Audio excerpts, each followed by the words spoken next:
Hi, my name's Jen Smith-Mary. I'm from the University of Sydney, and today I'm going to talk to you about being involved in inclusive disability research.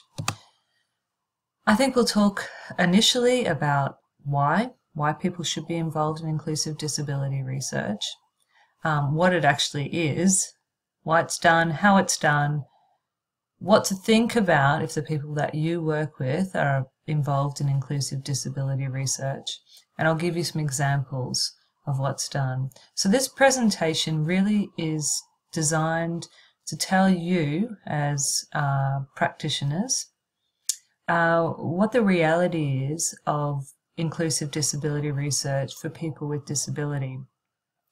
So inclusive disability research is research that involves people with disability as researchers, not the sort of standard people with disability being studied as the subjects of research.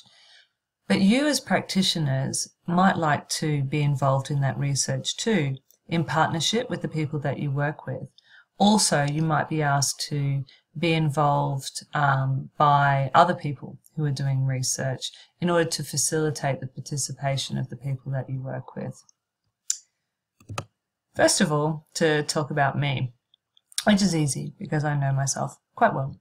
So what have I done in this area? Well, I've done quite a few projects in partnership with people with a lived experience of disability, both physical disability, but mainly people with mental ill health.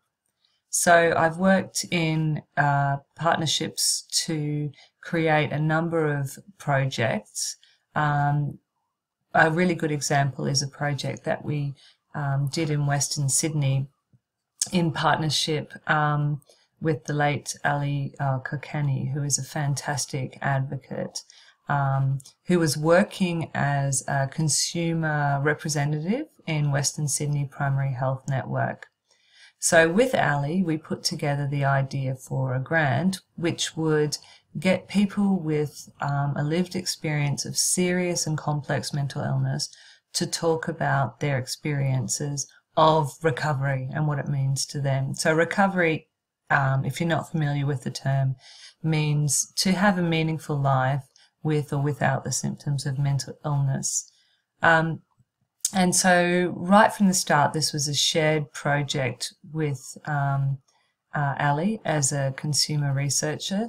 And then we put together a team around us, which would carry out the research. And so I think right from the start that meant that we talked about, what everyone in the team wanted to get out of it, including Ali, and what part she wanted to play in doing the research. So she wanted to be someone who really thought about the research questions, what we wanted to ask.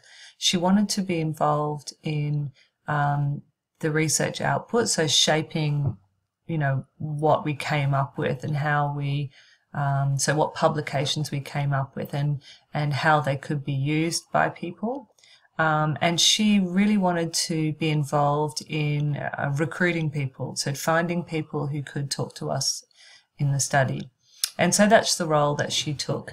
She was also really fantastic at drawing the project back to what was important for people with mental illness, and in pulling us, sort of calling us to account where we had forgotten to put that lived experience at the forefront of the project. And that project was very successful. We published a hard copy booklet of the narratives, and we've also published some academic papers as well. Some other projects that I've done, I've worked in collaboration with one main collaborator who has a lived experience of mental illness, and I suppose what you would call neurodiversity. So he does not, he has a sort of severe anxiety, but which means that he has to telecommute, so he has to work from home all the time. And so he's a very good researcher and actually has a PhD and a background in research. And so it was, in doing that inclusive research, it wasn't so much trying to, well, it was about accommodating his needs in terms of his inability to do things in a face-to-face, and that was actually very easy to do. And we've published quite a number of papers together. There's a number of other projects, but I'll just leave it at that for the moment. So I suppose we have to think, well, why? Why would we want to do research, and why would we want to do research in an inclusive way? So basically, research is important because it tells us in the field of disability what people with disability actually experience, what's important for them. We find out more about particular types of disability and its effects on people. And this is really important because it lets us know how to build better services, to design better services and policies in ways that meet people's needs. So often services try something new and it works really well. Well, you would want to research that so you can tell other people about it so they learn from your experience. Similarly, it's important to document things that don't work well, to try new things, and when they don't work well, still publish that so other people don't make the same mistakes. So it might be seen as something that's done by universities, away from services, away from people working in practice, but that's certainly not the case.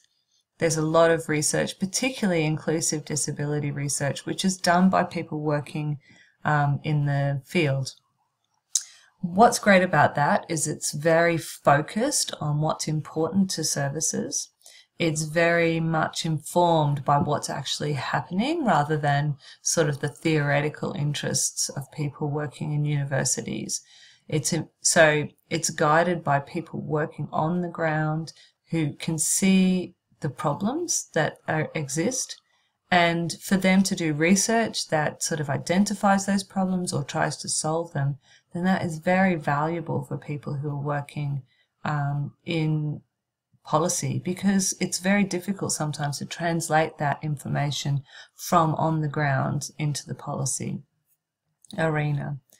So doing research on that is very, very important, and I want to sort of enable you all to think of yourselves as potential researchers and think about partnering with the people that you work with in order to create research.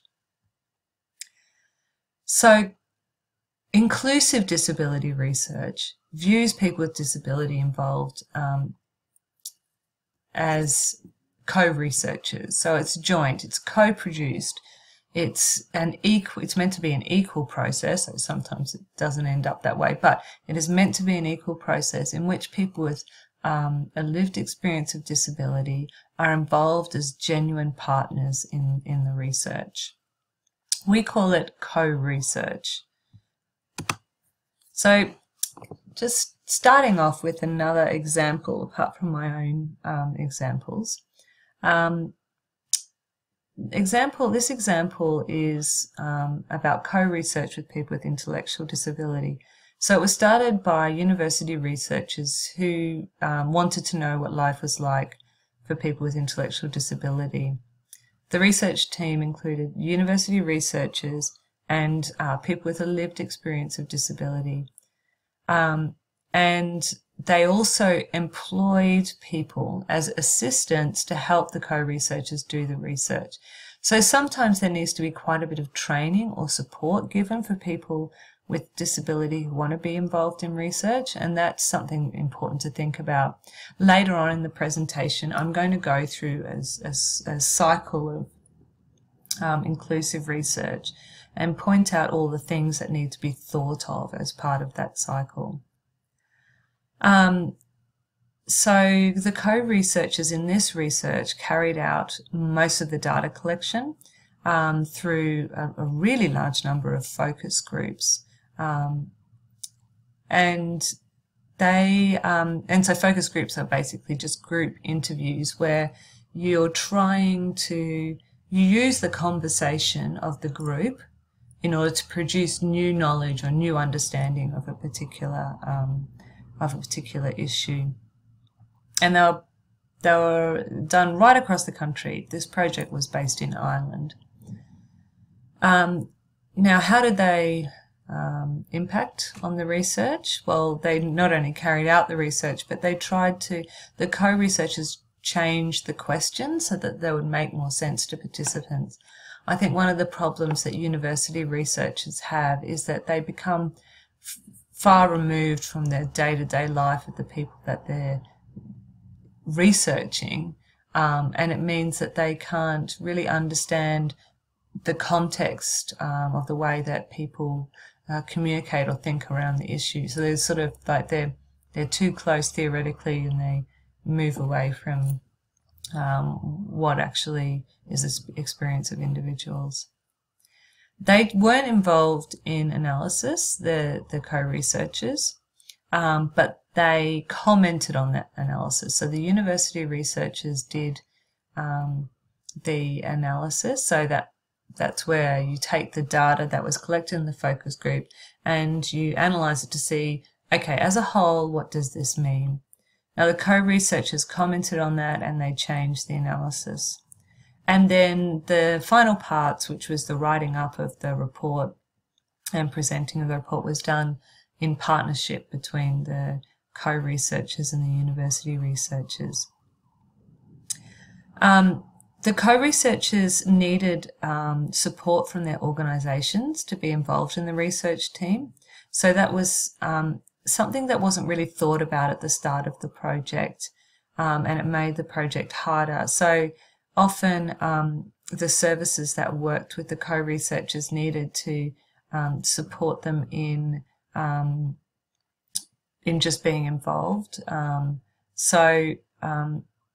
Yeah, you need to think about whether that is something that you have capacity for as services, and if you don't have capacity, then that needs to be communicated to the research team so they can think about alternatives. So the research is still done, but it's done in a way that doesn't negatively impact on your work as services and how you do it.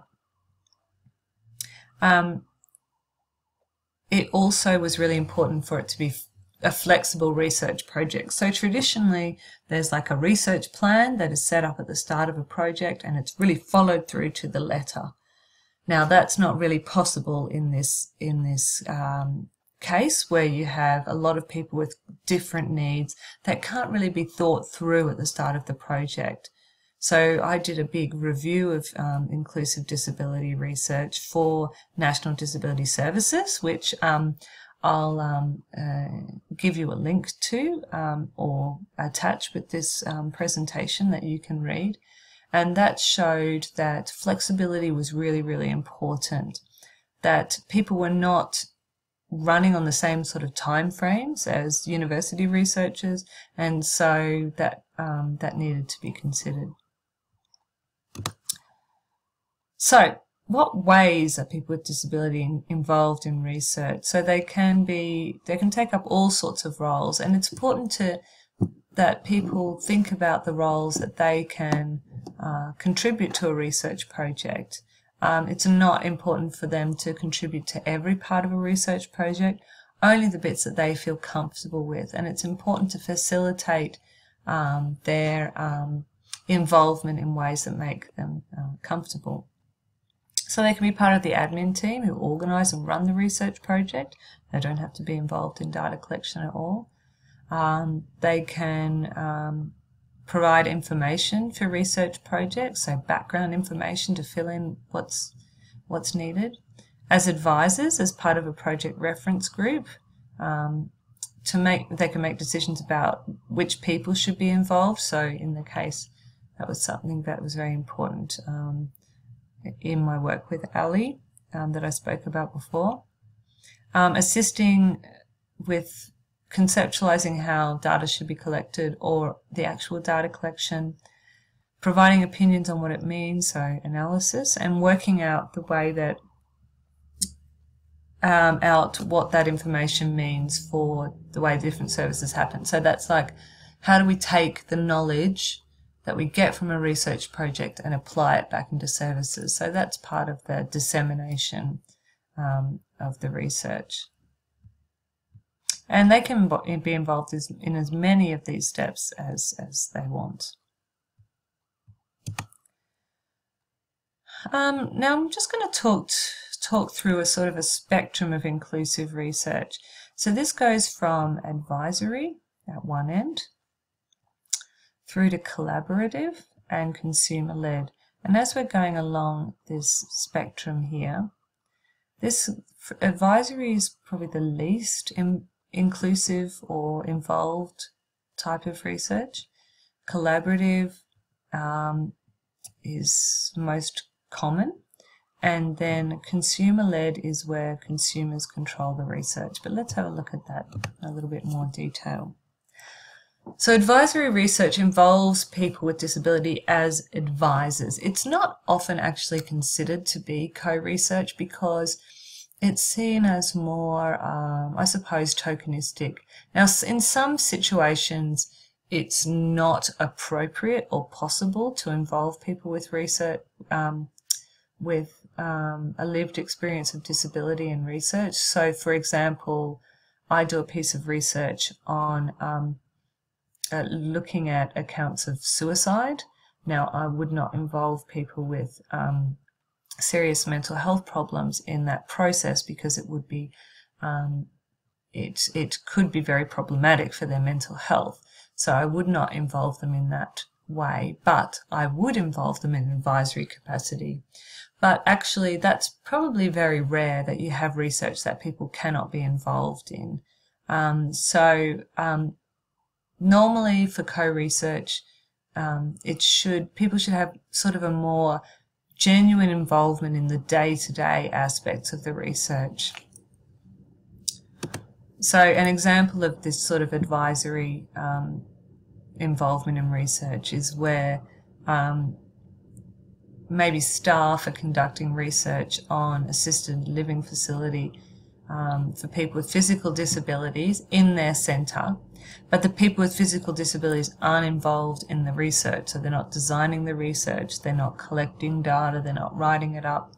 Instead, they're only providing advice. The researcher's saying, this is what we're doing, what do you think about it? And they're saying, oh yeah, that's a good idea, or maybe you should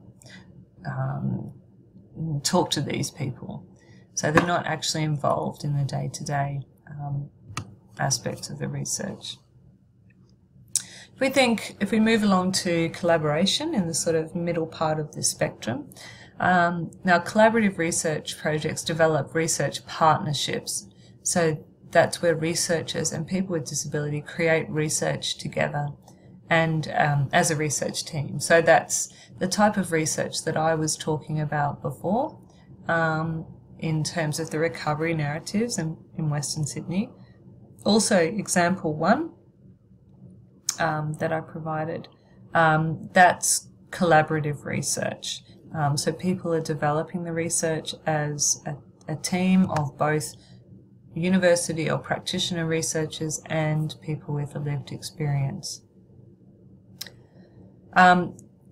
Co-researchers in this process should be involved from the start of the research project and involved in most parts of the research, including collecting data, data analysis and dissemination in ways that are most appropriate and important to them and important to the research.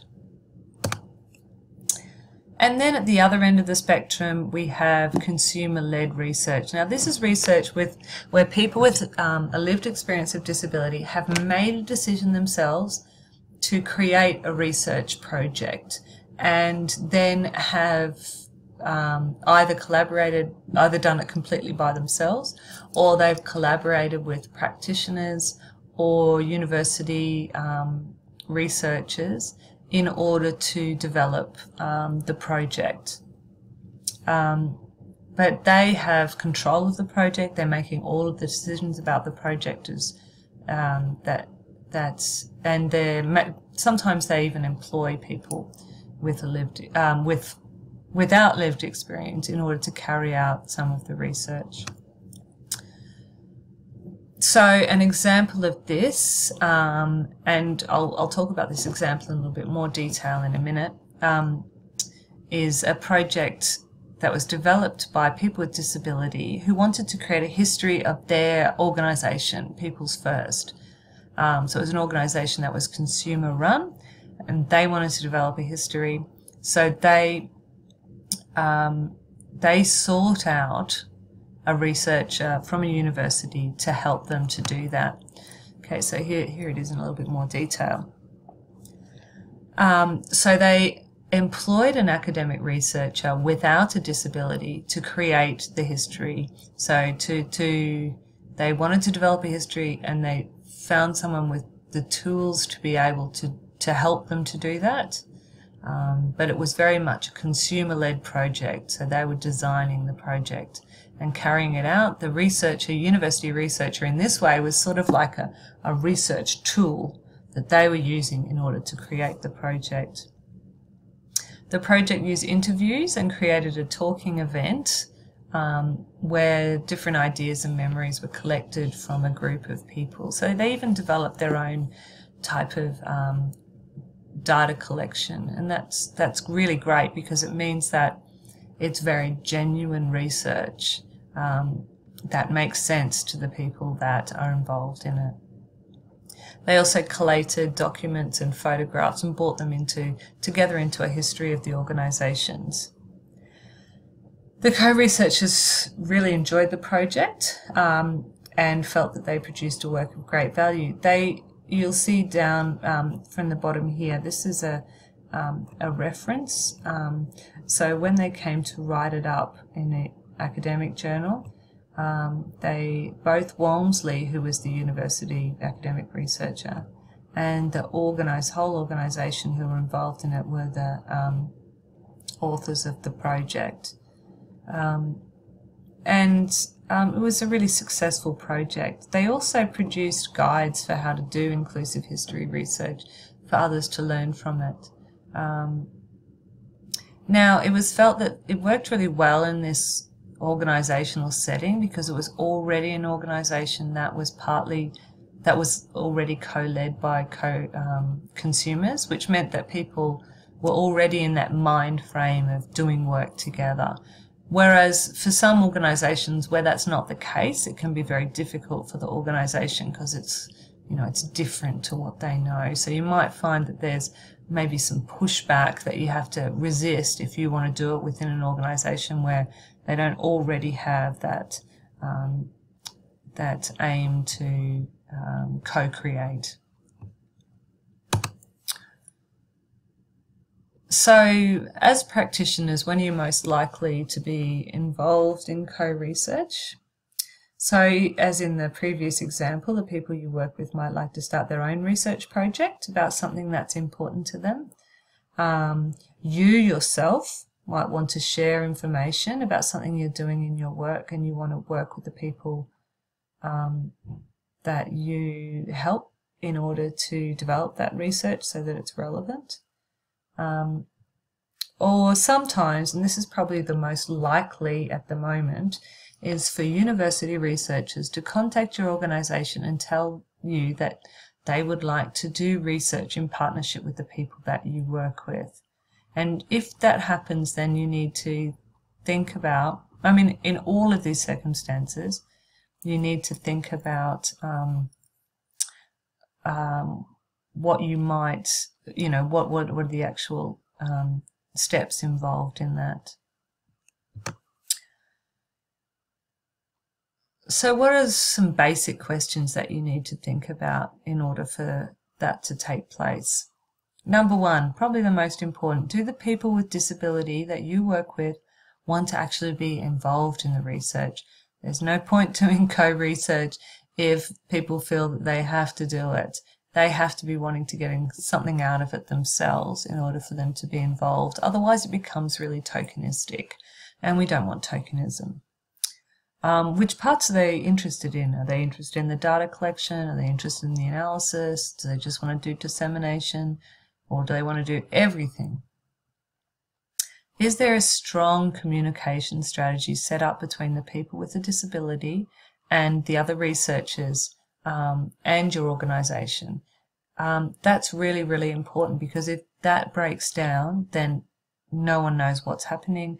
People can start to feel left out. Organisations can feel frustrated if they're being asked to do something that they don't feel that they should be asked to do.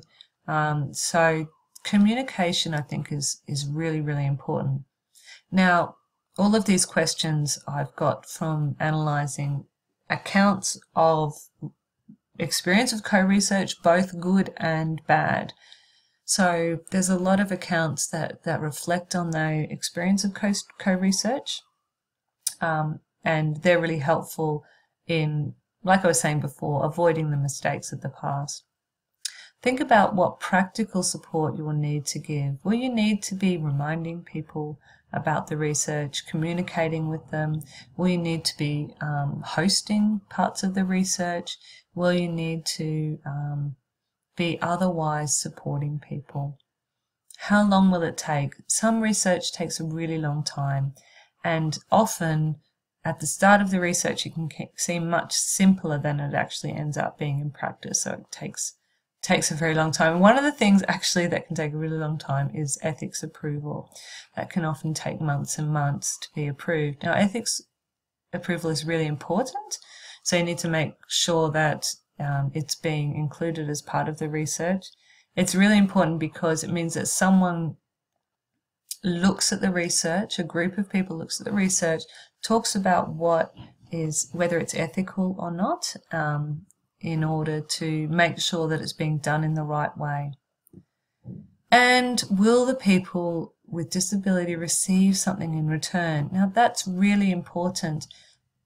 Often people with disability are, people use them in research because they go, oh, it's a great idea to involve people, but they need to be getting something out of it. Now, sometimes that can be monetary, so being paid to be part of the research. In doing that, you sort of need to be careful that it's not going to impact on any welfare payments that they're getting at the time. But they should be considered as researchers, as the other people in the team are. And you should try and give them money for that as much as possible. If they're not getting money, what else are they getting in return? Are they getting friendship? Are they getting the ability to learn new skills? You know, what are they actually getting as part of it? That's really important to know. Now, I'm just going to show you a little bit of a video. This is from the Centre for Disability Studies, which is based at, it's associated with the University of Sydney, and they have a fantastic inclusive research group, which is run by Tanya Riches, and it is really, really fantastic. And it's a group of people with intellectual and or physical disabilities who develop their own research projects and carry them out. I've spoken to this group. They're incredibly enthusiastic and do really relevant and important research. So I'm just going to show you a little bit of a video now as a break from me talking.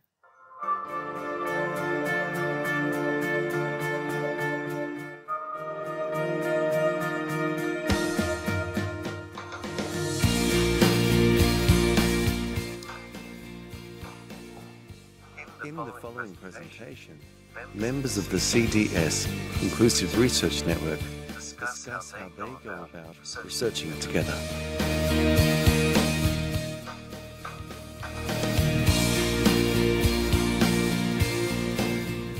Mark and Meenan, what research project and the movie done in the past?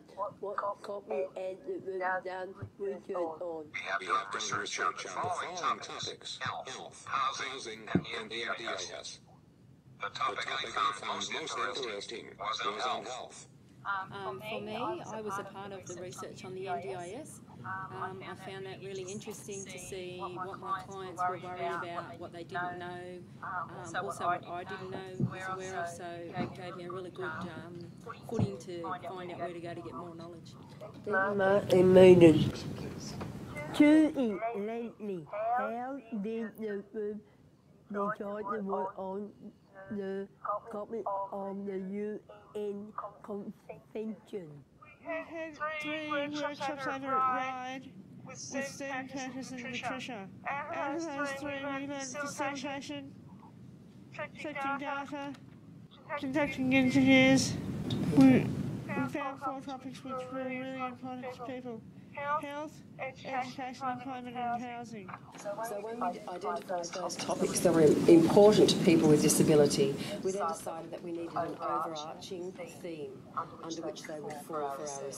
So we looked at the UN Convention on the Rights of People with Disability and decided that this would be a wonderful overarching theme under which we could look at the sub-themes as Susie has identified to you.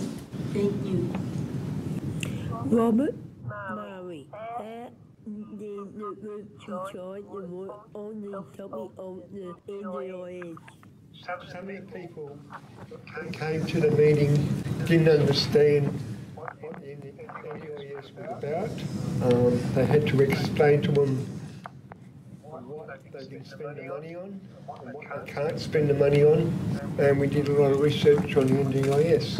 We became concerned that there were a lot of people with disabilities, particularly with intellectual disabilities, who didn't really know about the NDIS and who didn't know what the NDIS meant for them. So we decided then to design a research project that would explore with a wider group of people with intellectual disabilities about what they thought of the NDIS and what were some of their perceptions of what the NDIS might mean for them as individuals. Thank you, Murray. Judy, Ellie and Golly. How does the group make decisions? Are you happy with how the group make decisions? Yes, I think our decisions have come a long way since we first started over at RIDE. We sort of agree with everything we want. We make decisions by having meetings every month, and we discuss a lot of topics, and then we have a vote on the topics we're going to do research on.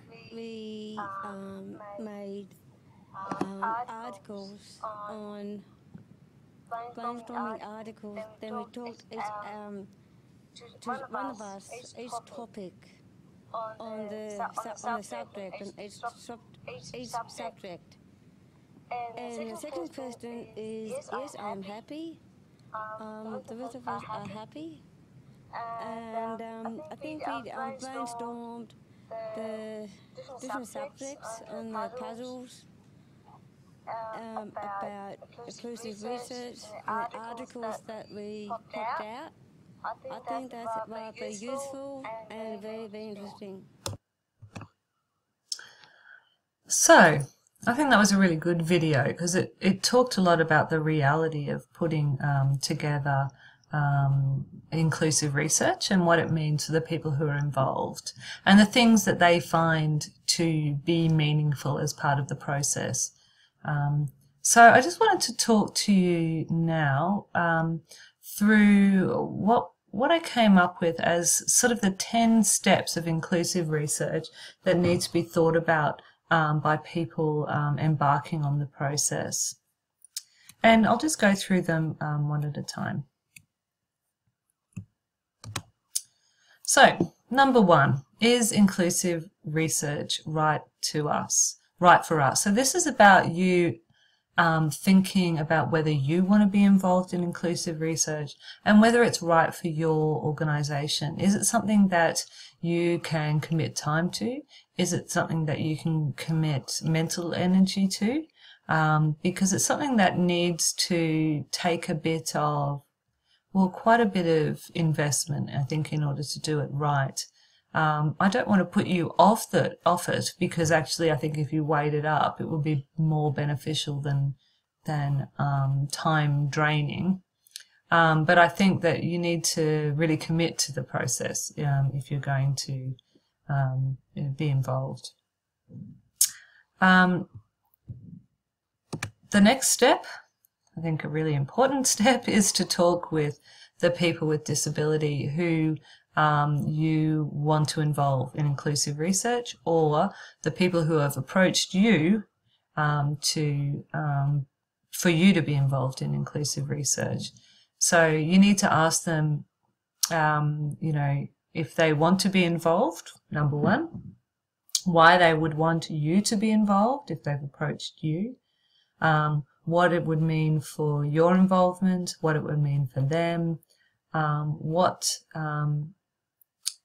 you need to have a really important and big discussion about what type of research you want to do, what you think the outputs would be, why you think you'd work together as a team, and what are the things that you need to be careful of, what are the risks in that process as well. Next up, think about capacity. What's the capacity? I think we touched on this a little bit earlier. What's the capacity of you and your organisation, and what's the capacity of the people with disability that want to be involved in order to be involved in it? What sort of things do they have capacity for? What sort of things do they really want to be involved in? If they don't have capacity, how can they develop that type of capacity in order to be involved in the ways that they want to be involved in the research? And you also, if you want to be involved, what does it mean? Well, what capacity do you have in order to conduct research? Do you need to undertake some sort of research training to be involved? Next step is the research design. So this is where you think through, what are the research questions that you have? What do you want to find out about? What has already been done in this area? You definitely don't want to replicate or copy, or not even copy, but do research in the same area that someone else has done it in before,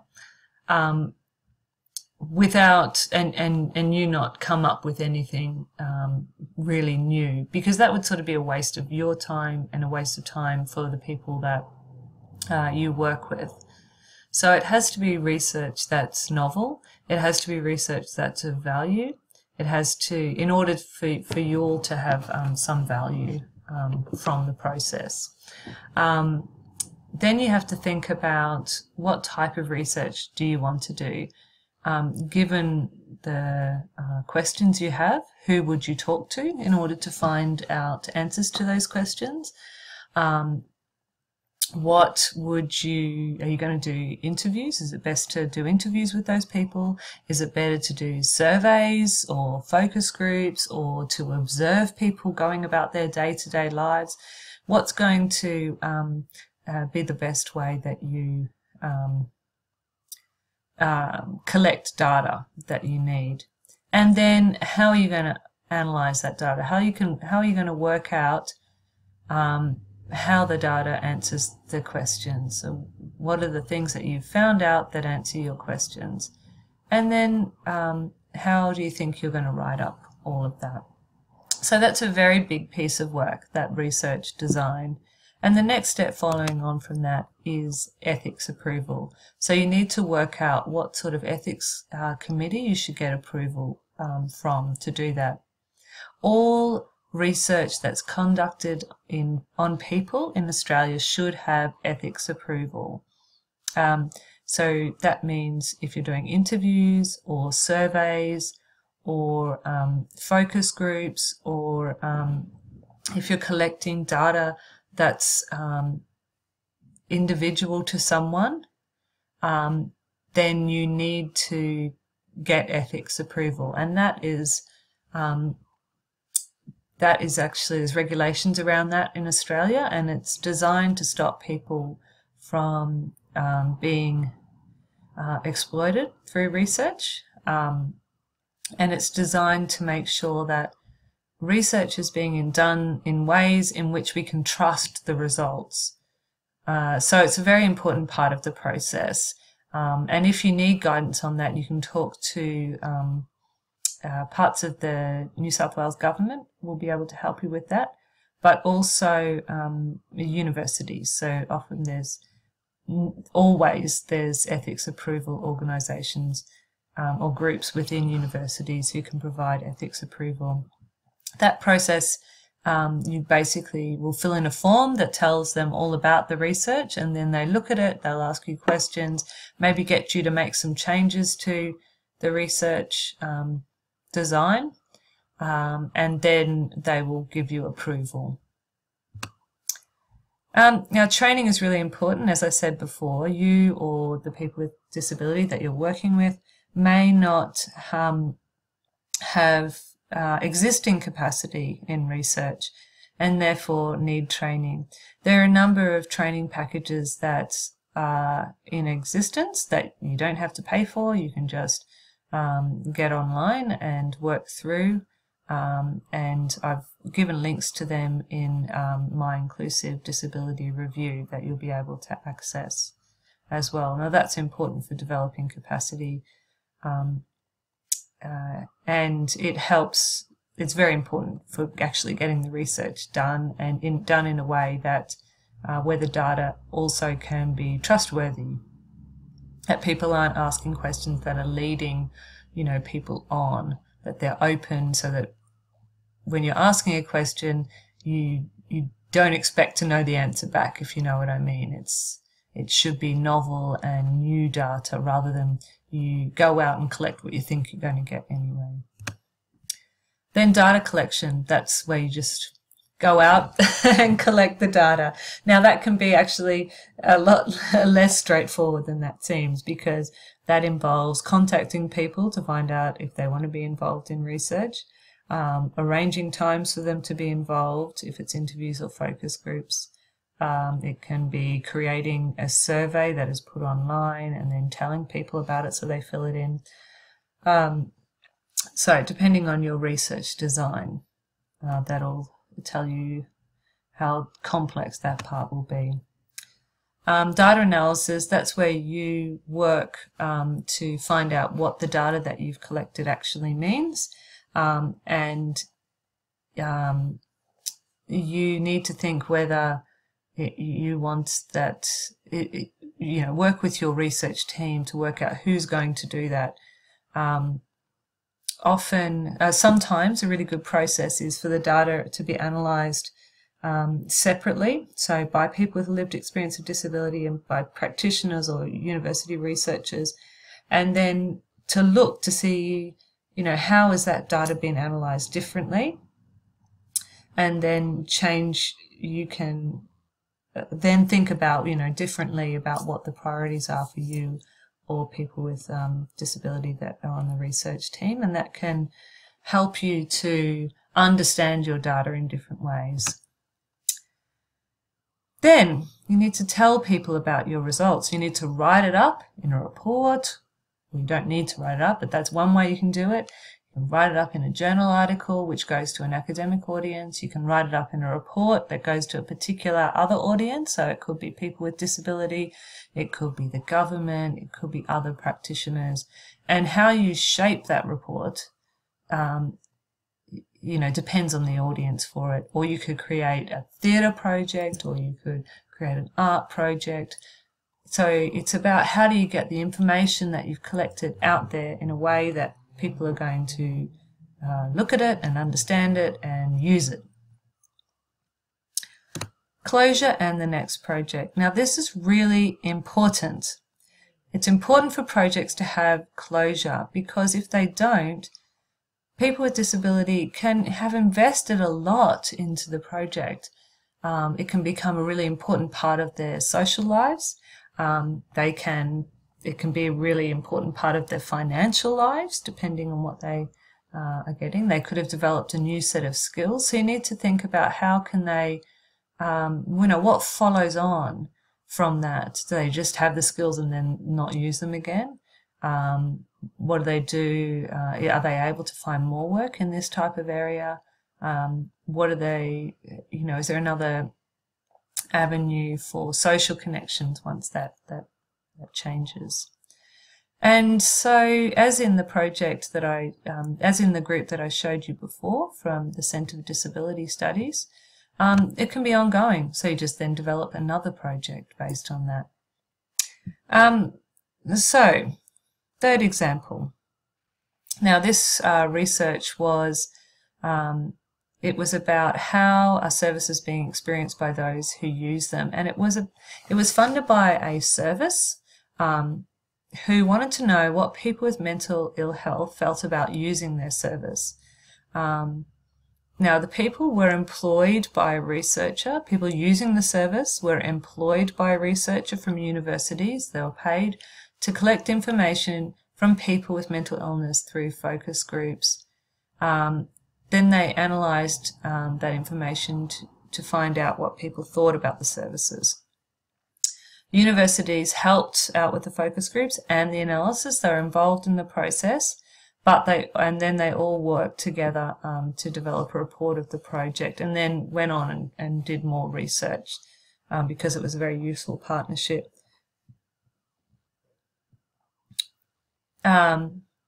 So it was actually really important for the services, the academic researchers and the people with disability as part of the research team, to have people with disability as part of the research team, because it really opened up discussion. It helped the participants feel more empowered to speak about their experiences more freely. So sometimes, because of like the power differentials between services and the people who receives the services, that can be a really difficult power differential. So if you're receiving services, you may not want to be truthful to the services in what you think about them if they ask you directly. So having the co-researchers involved, it helped the people open up about their experiences and shared them.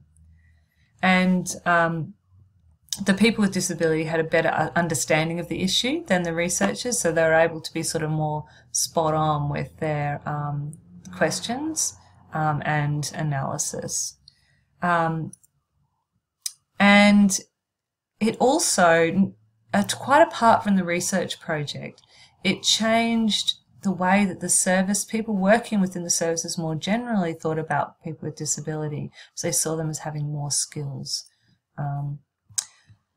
Now, my time is up, so moving on to my concluding thoughts. I know I'm only a couple of minutes behind schedule, I can see. So, inclusive research, it's important. It's important for services, it's important for systems, so they meet the needs of people using them. And to that end, I really hope that you'll be involved in it, but you need to think about how to do it.